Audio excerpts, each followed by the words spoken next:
You see, science has a way of limiting. It's very subtle because its achievements are very great. Yeah. And so we extend so much bounty and so much leniency to science that we forget the little devil running alongside it, Yeah. which is to actually limit what we know of the capacities of the universe.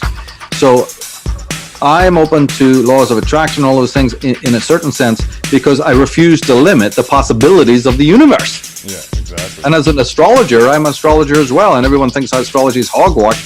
Yeah, because you bought the lie that the universe can't do that. There can be definitely no connection between the stars and consciousness, right? Yeah. You see, I don't need to look into whether there is or not. I just hear limitation when somebody says that, and I go, I think you're wrong. See, I'm working on it. I don't have any scientific evidence to back it up. I don't care about it. Yeah. All I want is why you have chosen a paradigm that does doubt that. For sure. Why would you doubt? When you look at the complexity of our universe and the complexity of the body, when you say you study a bit of sacred geometry or whatever, or just a simple study of light, Yeah. the complexity alone should tell somebody that science is blinking wrong For sure. when it attempts this scientism, which is to limit. And so studying astrology and those things is exactly why I do it, is to continually keep my mind sharp, to never allow limitation in my view of the possibilities of life or in any other, or certainly not of the universe. It has infinite capacity. It has infinite capability because it's intelligent and alive and thinking.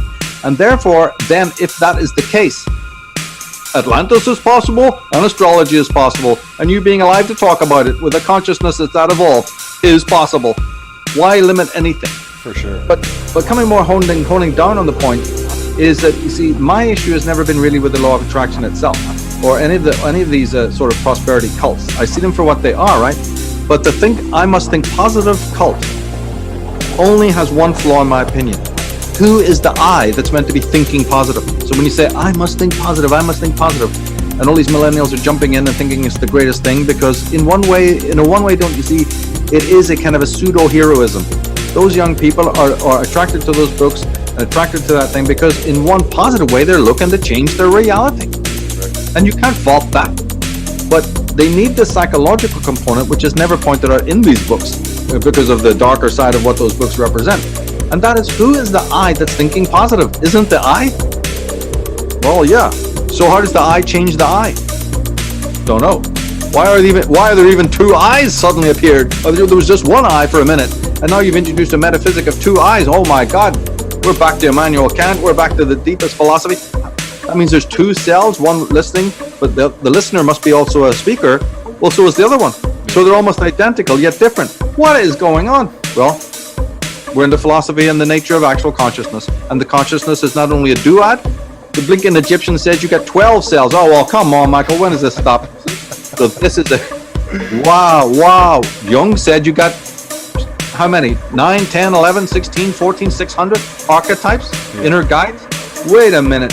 So don't you see then that these little cult books, these little prosperity cults, they're not even scratching the surface of the metaphysics that one needs to get into when you open the door. And so to stick around in that little toddler room, that little playpen, Chuck E. Cheese's, talking about I must think positively, when you have no idea of the I that is doing all of that process, that's a psychological infantilism. And that's why I criticize those books. But I'm not really criticizing the fact that when you personally get up in the morning, your positive thought is going to change your mood and is highly recommended. Of course, only an insane person would but don't do it in a manic way, and don't do it in a way that is editing the dark side of life. That's right. Which is unfortunately what most people do, which is not good.